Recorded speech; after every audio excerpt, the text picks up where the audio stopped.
Welcome to The Actor's Choice, where the actors and actresses have a chance to talk about themselves and their careers.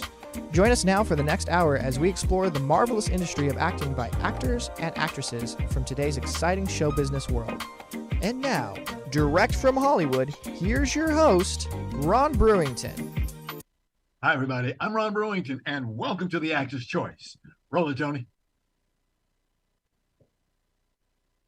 We could slam his head on the table a few times. It might help him remember what language he speaks.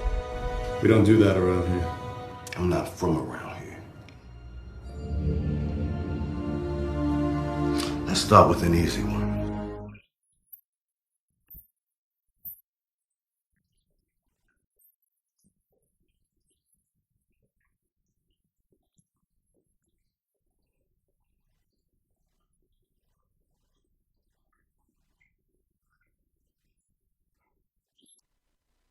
Ladies and gentlemen, our first guest today is a man of many subjects. He's a veteran actor, a producer, and a manager.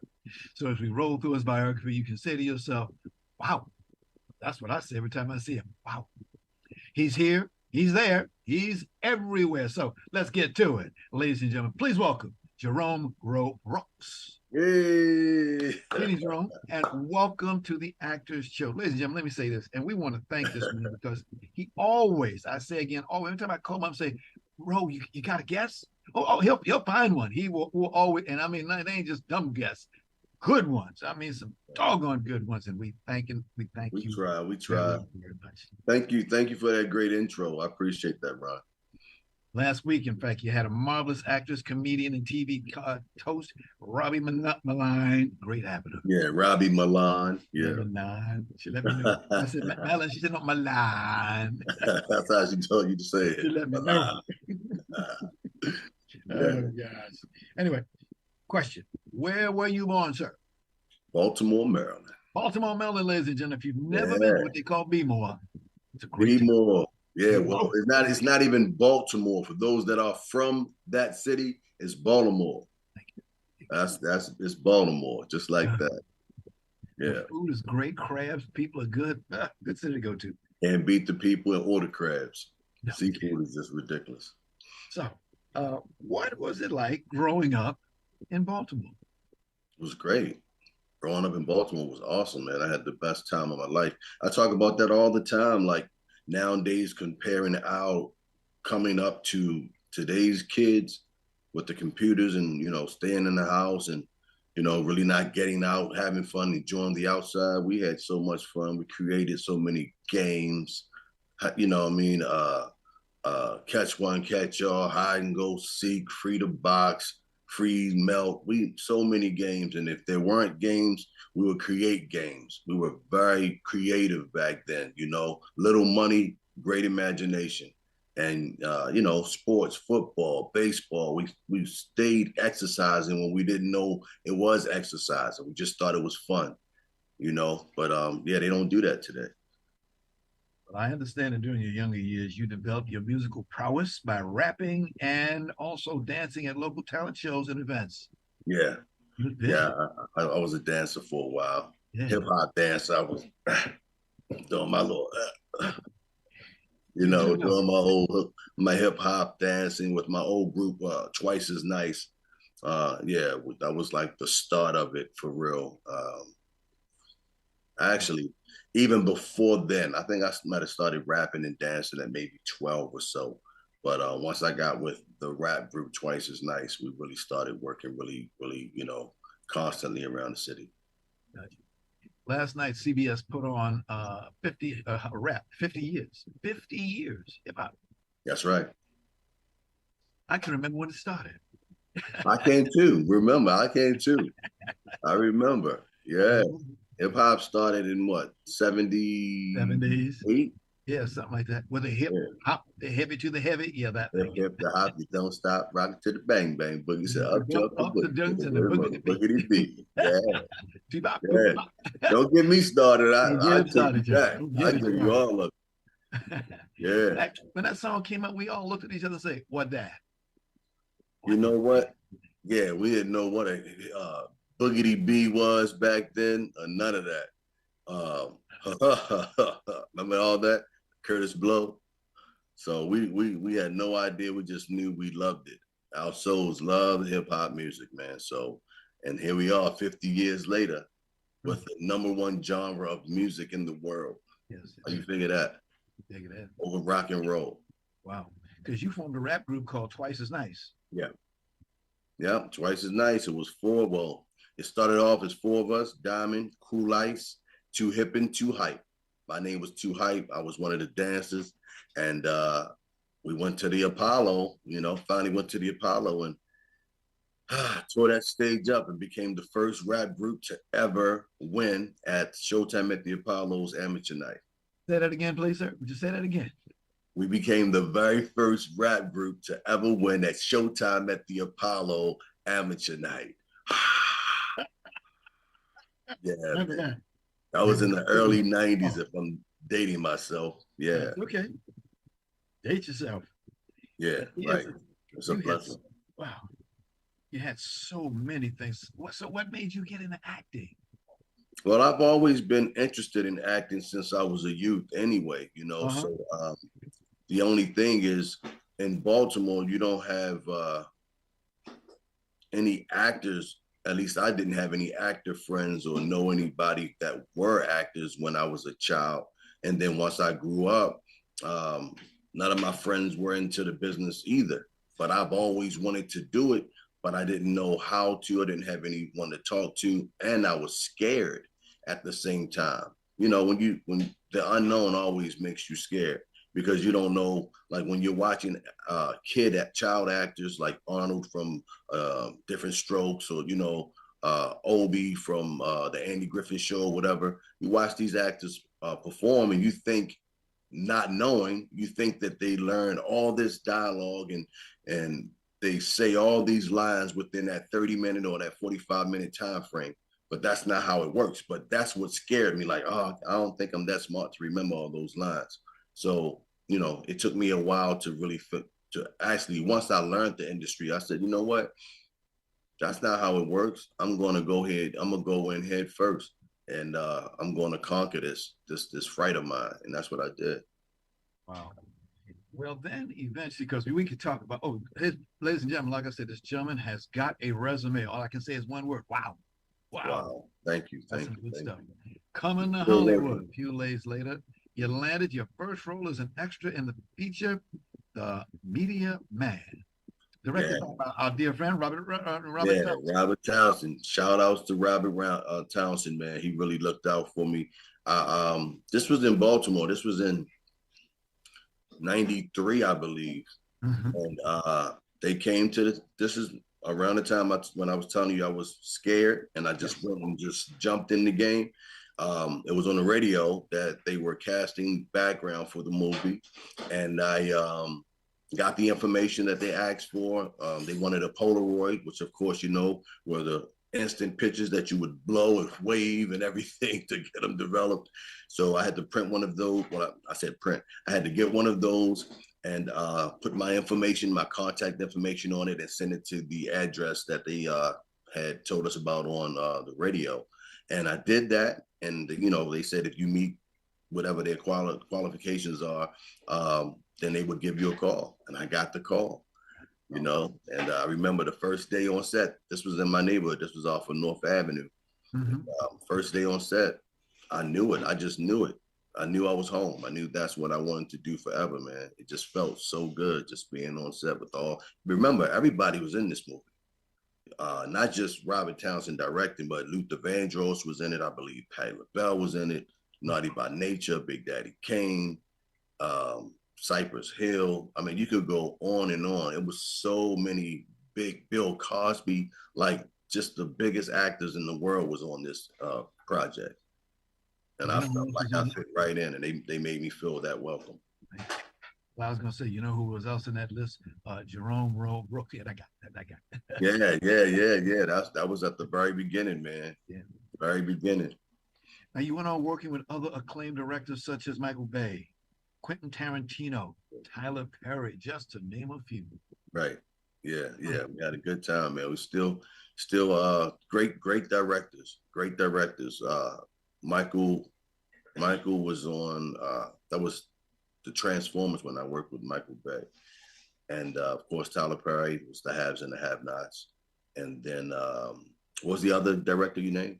Tyler Perry, Quentin Tarantino, Oh, Michael Quentin Tarantino. Yeah, Quentin, my guy Quentin. We share the same first name, Jerome. Really good guy, good friend of mine. We worked on Kill Bill. Actually, Okay. he hired me for Kill Bill as a audition for a role in the movie. And then he also hired me as an audition reader for all the ladies that were auditioning for this particular role. My role got cut, but I still got hired by him to be the audition reader for a week. We worked together. It was just amazing, man. Now, one role that you had, it was dramatic and compelling. You played the role of Michael on OWN's Tyler Perry's The Haves and the Have-Nots.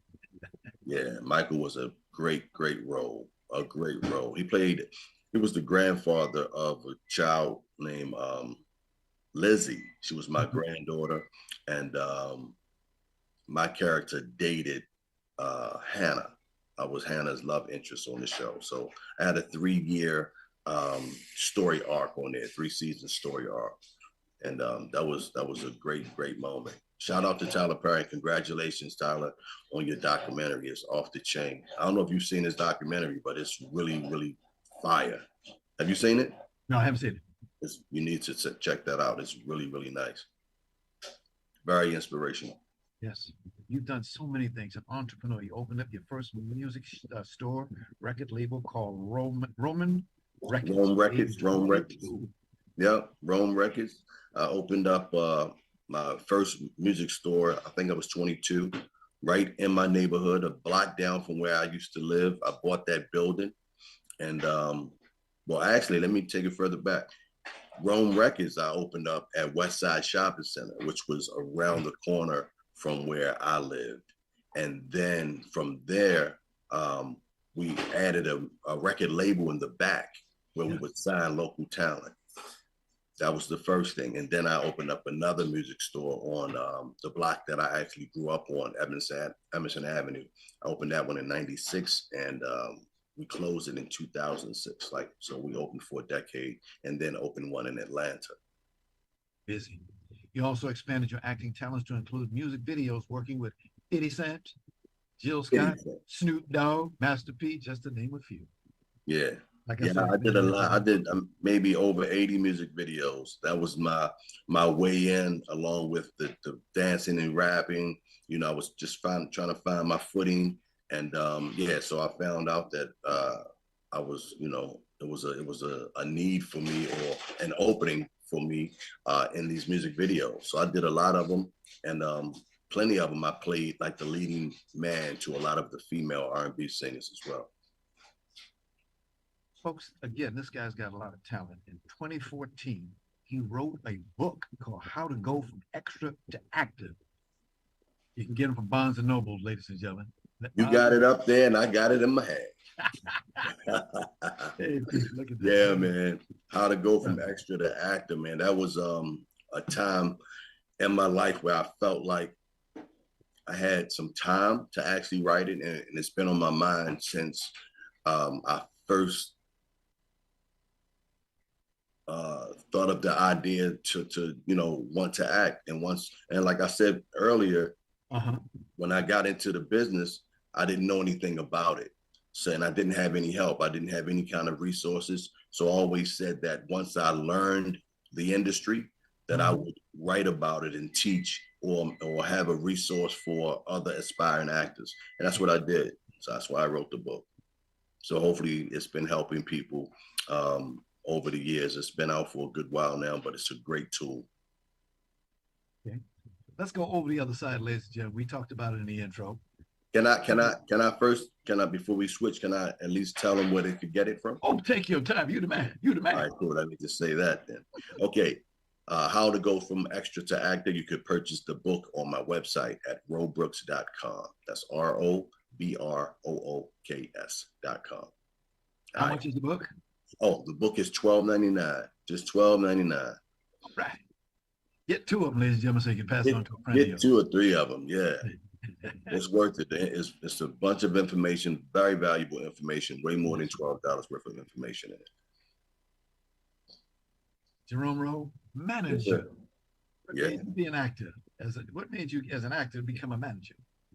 Well, as I researched the business, I found out that it was very interesting, all the things that I found out about the business. I've been acting for 30 years now. So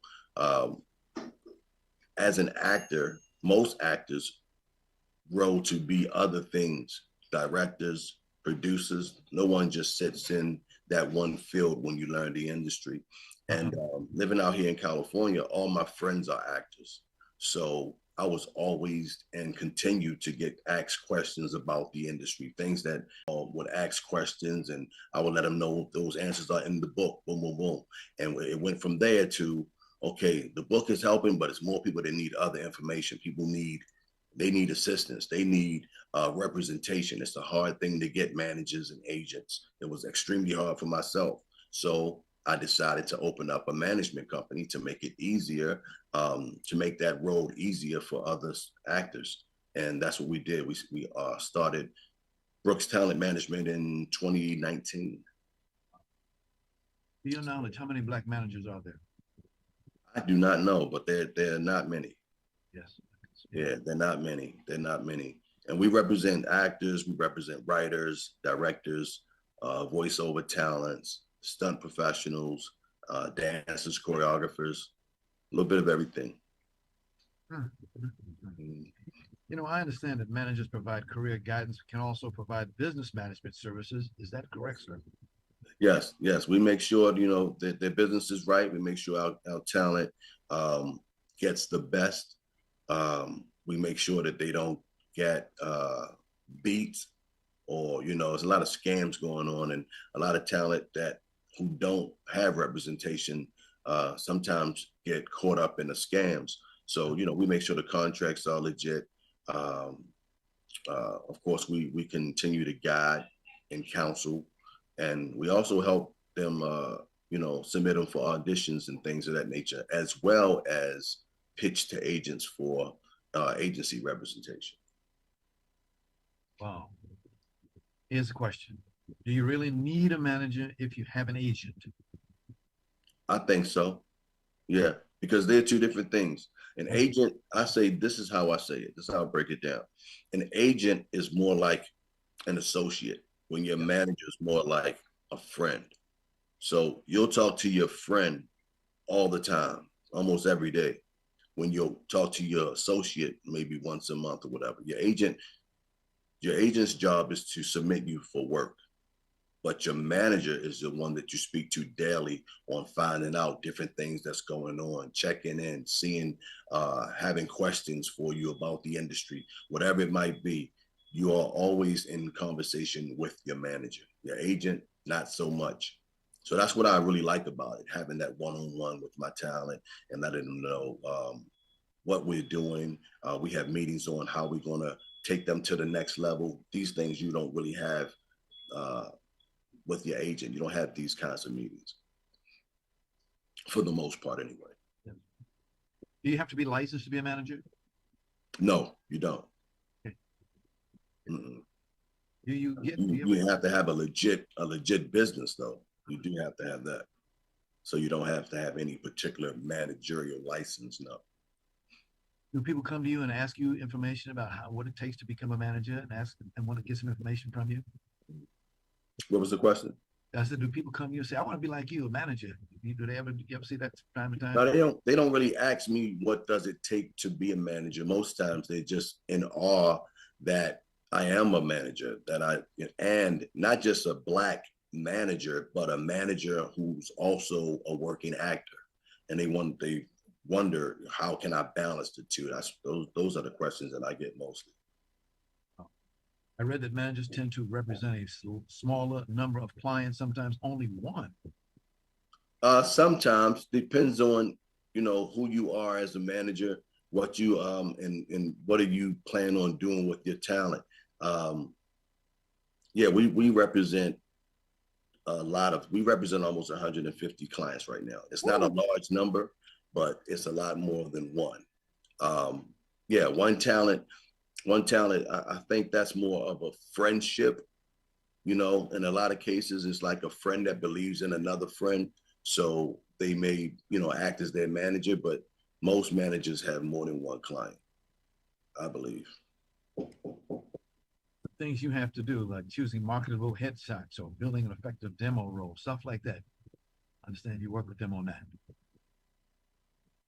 Say it again. I'm sorry, I didn't hear you. Okay. I understand that you also help some of your clients by choosing marketable shots, and building effective demo reel, things like that. All that's inclusive in what we do. All that's inclusive in our services, because we have to help brand our clients at the same time. So, to help their name become synonymous with their talent. We also create press releases for our clients, which most management companies, they don't really get into that because that's more of a PR's job. But we do a lot of different things over here, mostly the things that I used as an actor before I had a manager. I managed myself. So the things that I taught myself, or I did for myself, we transferred it all over to BTM, and we do that for our clients. But definitely we help brand. The correct pictures, make sure the resume is written up properly, make sure the demo reel is in order, all those great things. Got one shortcut for you before you walk out the door. All right. Hey, Johnny. Baby, come on. Wait. No. If you love me, you wait. Please. I leave next week. That's funny. There's no other way. Wait it. Maybe That was a great picture, man. That's called Mysterious Ways. Wow. Yeah, that was a great picture. I had a good time shooting that. Speaking of a young man that we all know, actor, dancer, David McKnight. We lost him last week. I did not know that. To his family and friends, and all who loved him. Condolences to his family. I had no idea he passed last week. I didn't hear it. I'm sorry to hear that. Yeah, he was a really great talent. I'm going to dedicate this episode to him. David McKnight, God bless you. May you rest in peace. Rest in peace. Rest in peace. Jerome, I want to thank you so much for being here today. It's an honor and a pleasure having you in this house. Please do come back again, and happy holidays. I'm always available for you, Ron. Happy holidays to you and the staff over there at Actors Choice, man. I appreciate you. BTM appreciates you. Ladies and gentlemen, Jerome Rowe Brooks. Thank you very much. All right now. Have a good day. God bless. This is the Actors Choice. I'm your host, Ron Brewington. Roll it, Tony. We'd like to let you know that we're asking all of our people to help us get former baseball player Curt Flood into the Baseball Hall of Fame. Now, Curt, who passed away January 20th, 1997, was the husband of one of our wonderful guest renowned actress, my dear friend, Judy Pace. So all you got to do is contact our office, TAC office, 213-349-3941. It's 213-349-3941. Okay? We sincerely thank each and every one of you for being a part of this magnificent award. Great baseball player. Roll it, Tony. Ladies and gentlemen, we want to thank you for the incredible number of requests that we have been receiving for flyers, postcards, business cards, and other collateral. To streamline the process, we kindly request that you visit our request page and submit your requests, including those for on-site appears, okay? The link is www.actorschoicela.org/requests with an S. Again, www.theactorschoicela.org/requests. Okay? Thank you for that. Thank you very much. Roll it, Tony.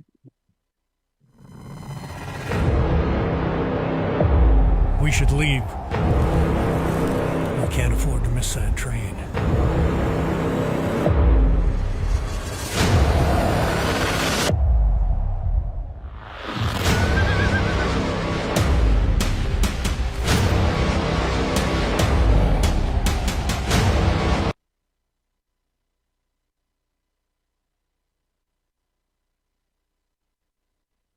Ladies and gentlemen, my next guest today is an upcoming actor and producer. Now, he's got several films under his belt with more to come in the future. Ladies and gentlemen, please welcome Christian Chase Jessop. Greetings, Christian, and welcome to the Actor's Choice, my friend. Good to see Thank you very much. I'm really glad to be here. Indeed. Please, before we begin, please tell us where you came from, where you born at.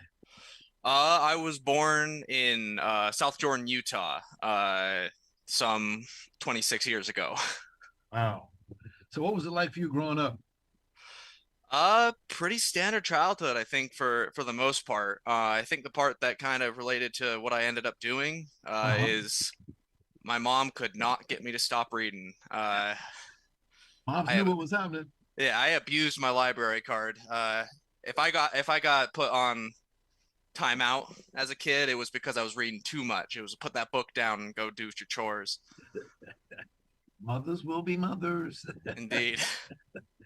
That's what all I can say about that. They're the best thing on this world. Okay. So what made you get into this business? I wasn't planning on it, is the crazy thing. I never had any intentions. I enjoyed film, but it was mostly storytelling. And what ended up happening is I had my book that I wrote. And there was a studio out of Montana that was putting together a film, and they lost their head writer, and they're like, well, you write. And I was like, not film.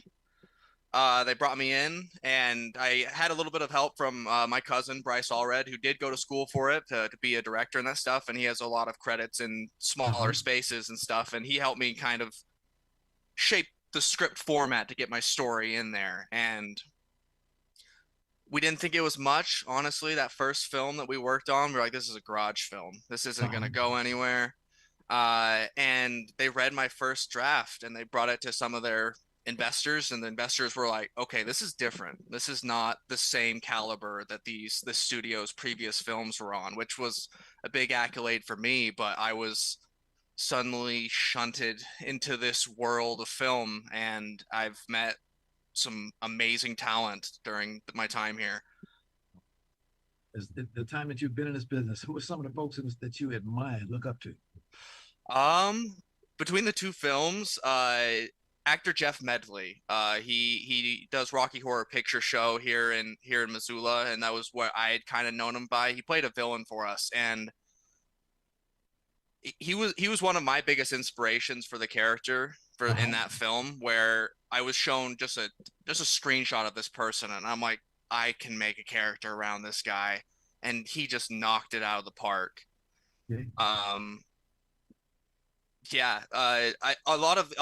I've had so many of these actors it's ensemble films a lot of the time, where we just have so many actors that I know them more by their character names than their given names, because it's just whirlwind, not my world for a lot of those early films. So it was a lot of learning names and trying to just act like I belonged. You know, that's what this business is all about, especially when you come to Hollywood, as they say. Okay? Exactly. When you first came in, what was it like?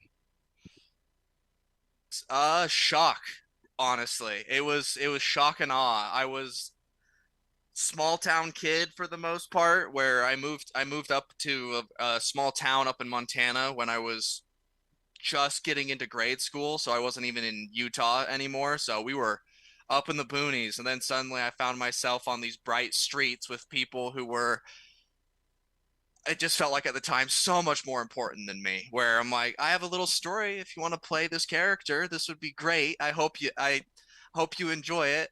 Handing a script to somebody who you've seen your whole life on the screen is intimidating, to say the least. You're like, I hope they enjoy the script as much as I did writing it. And then you hope that the director's vision has that realized all the way to the screen. But excitement at the same time. But I was a bundle of nerves the first time I was ever in front of people like that. The year was 2017. Yeah. You had a movie called Return to Zion Ranch. You were an actor. I'll actually correct that. I saw the little note on your Facebook. I didn't work on Return to Zion Ranch. I came in on the next one. So my cousin was brought in to act on that film, and his name is also Christian. Okay. All right. No problem. Moving right along. Yeah. Talk about the next trail, the next one, right. Trail of Justice 2023. Yes, this was the first film that I had ever written. And it was a lot of fun, a little stressful. But I don't, what movie set doesn't have those moments on it? Oh, Yeah, TOJ was it was a special one. It was so much smaller than the stuff that came later, but I think it made the crew so much closer to each other because of that. Like we all became family kind of by the end. right. So what was the film about? The film takes place a little bit after the Civil War. I can kind of go into more detail than a lot of people who'd watch the trailer would get from it. I had this idea for a character, the main bad guy of the film, and also kind of the film's protagonist at the same time. I wanted to make a character that was trying to do right, but seems like he ran out of time before he could. Where the sins of his past are kind of catching up to this guy, where he's now the mayor of a town, but all the crimes he committed back in the day are catching up to him, and he doesn't know if he should redeem himself by just accepting the punishment or keep this happy little life he's made for himself, but also kind of hurt other people that are coming after him. And one of my favorite lines from the movie that still gives me chills to this day is he has a speech in a church where you think he's confessing everything to the pastor who's there, and then camera turns and it shows that he's alone, and he's mostly just talking to himself about having to take one more ride with the devil to make all this right. Okay. Now, he was the father of that film, had 12 sons, huh? No, that was the first film. That was Return to Zion Ranch. So this was the second one, goodness. TOJ, Okay. Trail of Justice. Okay. All right. We got a video cue for you. Can you roll it, Tony?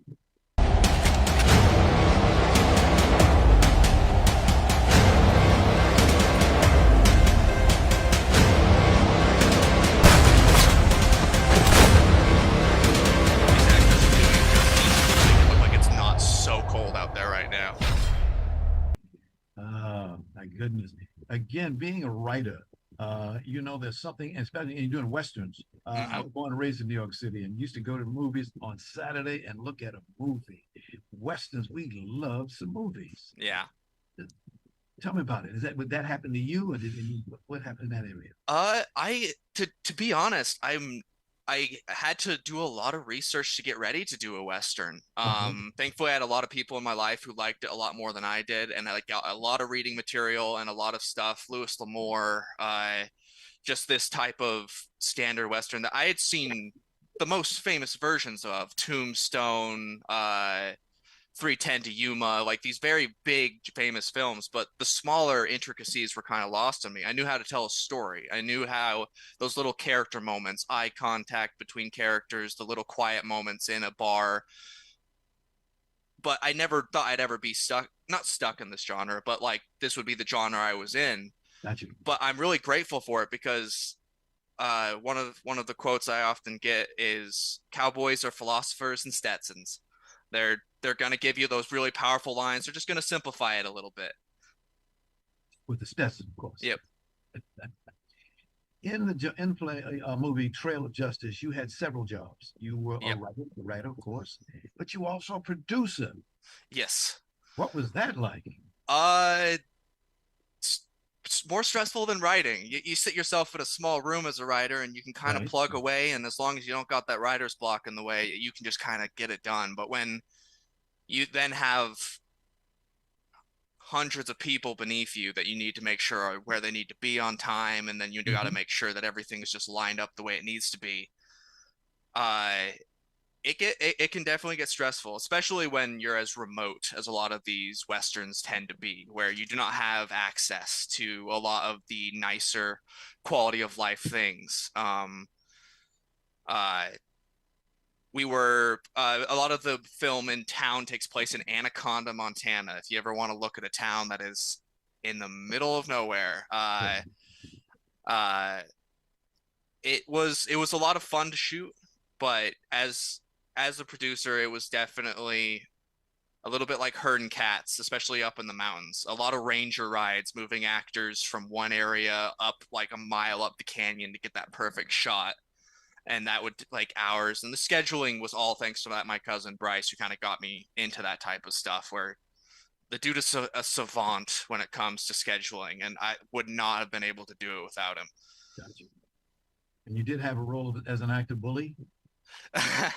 Yes. I've been in every film I've written, but usually as a minor character. I'm in the background, all a director kind of look, where a line here or there, but for the most part, I just kind of blend into the background and let the actors do what they are so much better at me than. Oh, goodness. Tell us about your actor style. You say you only do just a little bit, but what's it like? Because in Hollywood you got to have a style. Mm-hmm. Oh, that's a good question. Um, I'd say I get like I wouldn't say I'm a method actor because I don't think I have the chops for it, but I do get very much into my own story where I have a really hard time kind of pulling out of a character whenever I was doing it. In the later film Death on the Dearborn, I'm just an angry dude and like people are like after cut, they'd walk up to me and I'd still be kind of angry, and they're like, "The scene's over. What are you doing?" And I'm like, "You're right. Okay, I'm sorry about that. I'll take a step back and return into more of a leadership role. Not a time to be angry, but like, oh, but my character was angry." But yeah, I haven't done enough acting to really have a specific style yet, but hopefully here in the future, I'll start to get better and better at it. That's you. Christian, when will you become a director? Hopefully soon.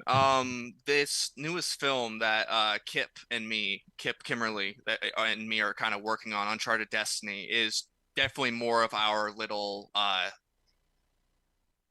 passion project. So we have a lot more control here than we did on the previous films where I was more of commissioned to write those. And with that, I'll definitely be in a much more controlling leadership position on this one. And I'm really excited about Uncharted Destiny. It's one of those films that I don't think we've seen a lot of in Hollywood or in the film space in a while. Interesting. Again, here you're writing, producing, bully.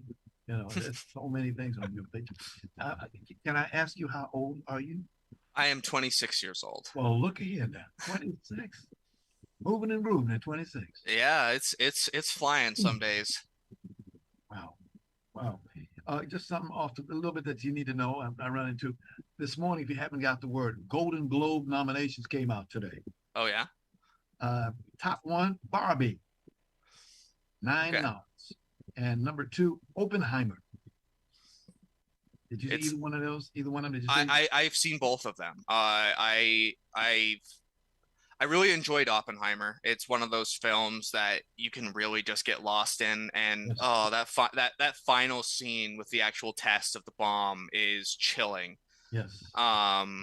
I also was more or less forced at gunpoint to go watch Barbie, but again, it's a very, very well accessed film. I think they knew who their audience was. Mm-hmm. And they hit it right on the head. And that's kind of the best that you can really do with stuff like that. You're never going to be able to reach every audience with a film like that. But if you can just really connect with that one, they're going to hook, line, and sinker their husbands, boyfriends, and everything into the seats with them. And yeah, interesting. Yeah, I saw Oppenheimer. I'm a retired Navy man. Yeah. And it kind of got me to see. I learned a lot of things that we didn't know about because it was classified. You couldn't talk about it. Mm-hmm. So I'm sure, I don't know, sometimes as you know, as a director, as a producer, you're going to have to go in places where questions are asked. What is that? What's this gun? What is this? What's that?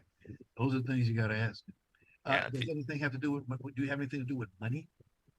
I do not, thankfully. I am very grateful for that, where I hope to make some, but I'm very removed from the monetary side of stuff. You don't want me to be doing numbers. The words are where I'm at. My number skills are not very high. As you know, SAG-AFTRA just finished a strike. Yes. How do you feel about making a movie and a strike is going on?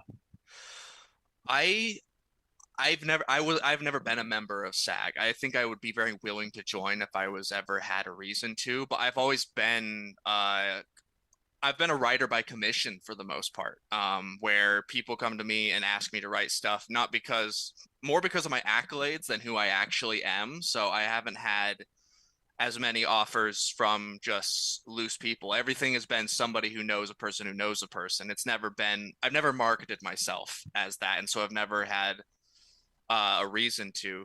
We've worked with SAG before on the last film, Death on the Dearborn, and they're great. But I was so far removed, not being in and around that area, that I really didn't have any control or say in the matter. But I'm glad that seems that there was some balances and some deals made that seemed to help, and I'm excited to see what people can do now that the chains are off. Yep. Yep. Thoughts about technology and making these films as an example, AI, artificial intelligence. Yeah. Your thoughts? AI is an interesting one. I think a lot of people are afraid of it right now, and I can understand why. In the vacuum of the internet, there is definitely a removal from person to person. You see an image on the internet, it's very rare that you'll ever find out who the artist is. You can appreciate the art, but it's been so far removed. And when you find out that this wasn't even made by a person, it can be a little bit alienating. I don't think AI is at that level yet. If you've ever spent any amount of time with ChatGPT or Midjourney or any of these AI, they tend to be a sum of everything, and that kind of reads as very bland. And I think human creativity and uniqueness can just never really be approached at this point in time. Okay. I'm looking at Ask Admin to Enable A1 Companion. Who was the one who put that? Are you looking at that? I don't. What am I looking at? Okay. Is that you, Tony, that put that up there? We'll just take care of that and get rid of it. Something about AI had me thinking for a moment there. Yeah. Okay. Death on a Dearborn. Yep. Talk about that. Death on the Dearborn was definitely a step up from TOJ. I was really excited to start working with some people who were actually named actors that I recognized. A lot of actors from the show The 100 that I had seen some episodes of. We had Jeff Medley, obviously. This was the first film that he worked on with us.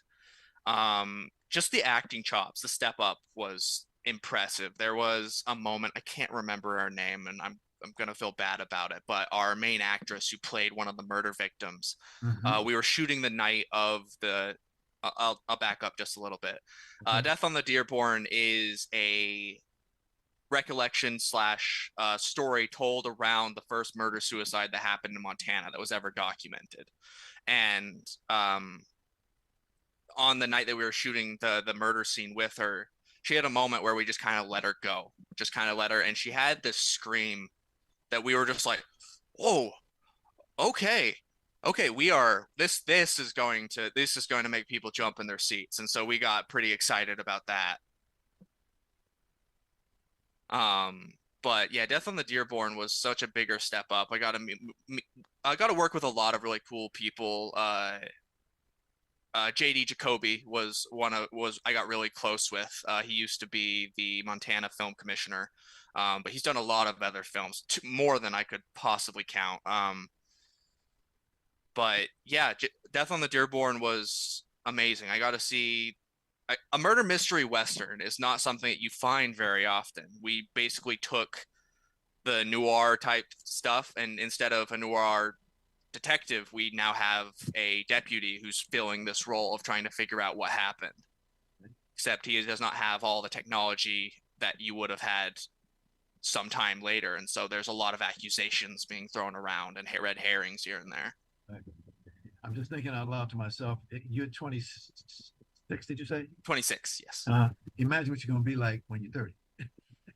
Here's hoping. I'm hoping that I can get a couple more films out before then. It's been a little bit of a slow going with some of just the lining up some of the stuff. We're not quite as well of an oil machine as I would like to, but when I can get plugging away, that's where I'm happiest.